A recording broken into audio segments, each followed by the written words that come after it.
Thank you so much. I really appreciate everybody inviting us out and letting us tell our story. We'll try to make it relevant to all. I think, I too speak better off the cuff.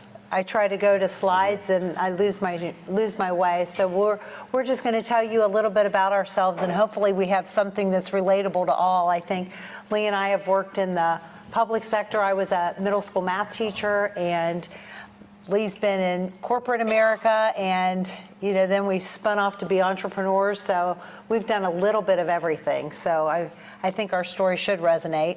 Yeah. Any of you out there, like I said, is involved with corporate America, running your own business, everything else, we're going to try to hit on a little bit of that tonight. Yeah, a little bit of everything. So Lee and I think the way I grew up in Cincinnati, Ohio. So my father was he would say, I sell bottles. I said, Dad, I think you do a little more than that. His big client was Procter & Gamble.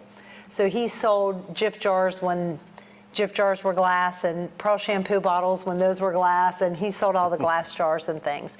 But his foray into the business world did not come easy. My grandfather was a coal miner in Ohio, right across the West Virginia borderline. And so my dad, being one of 8 children, said, that's one thing I know I don't want to do. I don't think I want to be down in the mines all day. And so his way out of that lifestyle, as the first of 8 to get a college degree, was a full ride at Purdue. So that was where football kind of got started in our blood. And he would say, Purdue, old Purdue about now. Well, the funny part about it, he was one of these guys that was like a 6'1", 225-pound running back in the 1950s. And so he had like 30 scholarships. And the funniest story was one day Bear Bryant and his coaches showed up on his doorstep and wanted to come see him, and his mother wouldn't let him in. Said, he's got the flu. He ain't coming down to see you. But Bear Bryant flew all the way from Alabama to meet him. He ain't coming out. And he didn't. And he actually chose Duke. He was going to Duke University and was all packed up and ready to go, and got his ticket and called Coach and said, hey, Coach, I got the ticket, but where's my ticket to come home for Christmas? I got to come home and see my family for Christmas. And he said, buddy, I'm sorry, that's a one-way ticket. That's on you. So he called up his friend who had a car. And he said, you still planning to go to Purdue? And he said, I sure am. And he said, well, I guess that's where I'll go. So, it's amazing how life takes those twists and turns. But that was kind of my story. And you were? Yeah, my story comes from, I'm local Rome, Georgia, in case the accent threw you off a little bit. I came from, my dad was a barber, not a very good one, but he was a barber. My mother was a school teacher. And then my mother's dad was an entrepreneur up in Rockmart, Georgia. And so from that, I went to Georgia Tech and went into chemical engineering. I had no idea why I went to chemical engineering. I just said, what makes the most money? They said chemical engineer, so sign me up. I'll go do that. Graduated, and we were dating right in college. Mm-hmm. And I got a job in Charlotte, North Carolina, going to work for Unical. And basically said, you want to go with me? Or she wanted to go with me, I think, is one of the other. But she said, unless we're married, my daddy ain't gonna let me leave town. Nope. So we got married, and off we go to North Carolina. Yeah, so Lee worked in the labs in Unical. So he was just kind of a lab rat, getting his feet wet and learning the whole chemical industry. And we were in Charlotte and broke as we could be because I couldn't afford out-of-state tuition. I still had 2 years left. I was 19, he was 22. And so I said, look, it's all we can do to buy a dish towel a month at Target. We were making 25 too? Yeah, 25,000 a year for 2 people, which was nuts. And so finally, Lee got a sales job in Connecticut.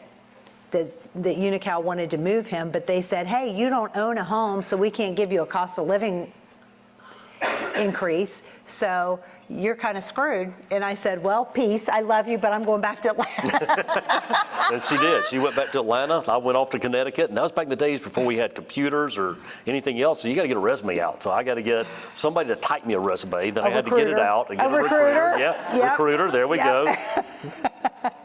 And at 3 months, we found our way back to Atlanta. Yeah. And I went back to school. I said, I've got to finish school. So I finished school, and you made it back to Atlanta. Mm-hmm. And so we lived off of Jimmy Carter. Yeah. And we lived on Jimmy Carter, right around the corner here. And Right when they opened the big Cub Foods, we That's thought we right, were living that's the high. right. There was a Ryan Steakhouse and a Cub Foods. You remember that? so for the next 11 or 12 years, we, like I said, lived here, moved to Lawrenceville, had 4 girls. Yep. And working the corporate Americas thing. You were with Ciba Geigy. I was with Ciba Geigy. I changed jobs, went to Ciba Geigy, and worked for about 12 years in the corporate America. And He was done. He was fed up. Every you time. reached the ceiling, you couldn't go any further. Yeah, they held his salary for a couple years and said, hey, we're going to put a commission program together for sales guys.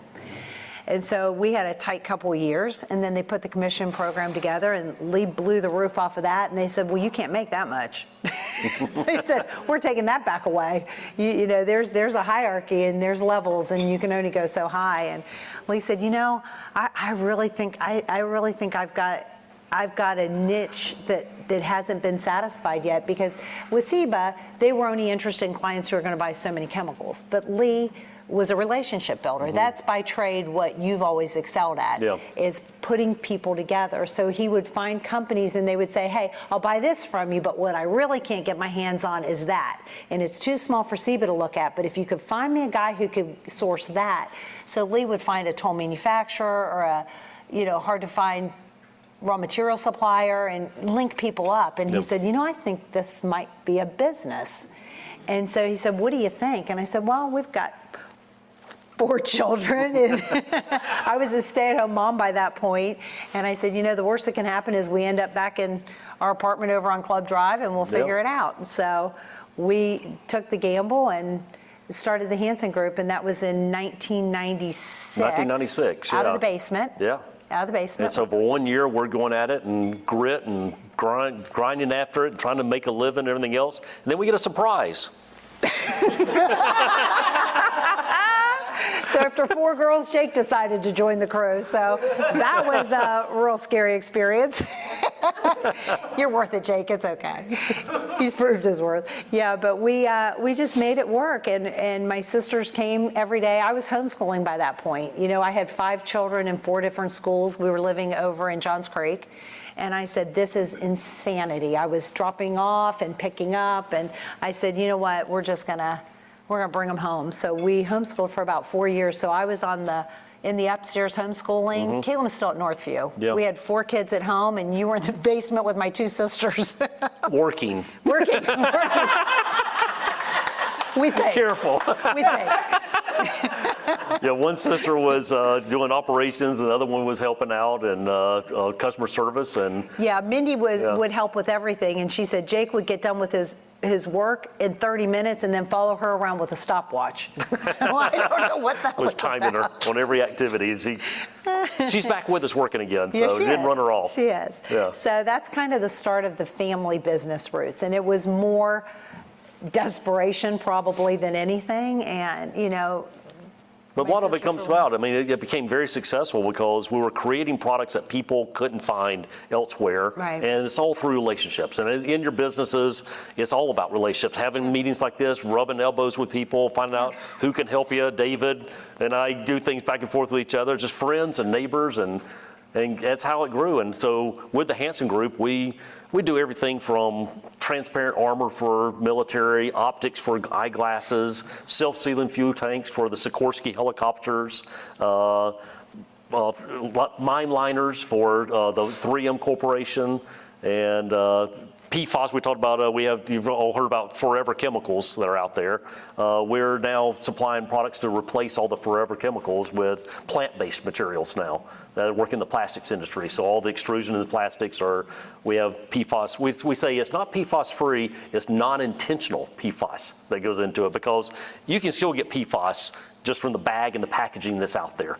But we do a lot of things in the Hanson Group area, solving cool problems. Stuff, like even golf balls. As bizarre as golf balls. Sure, that's one of them. Yeah, so if any of you play golf, you play the Max Fly or the TaylorMade or the Vice or the Wilson golf balls, that's our materials that are all in there. We make it all right here in Peachtree Corners, ship container loads over to Taiwan, who mold the golf balls and then ship them back. And we've always said, why do we ship you the system? And they said, because we can't trust to keep it proprietary. You can trust me, I'm your partner, but all my guys on the line, that technology will walk.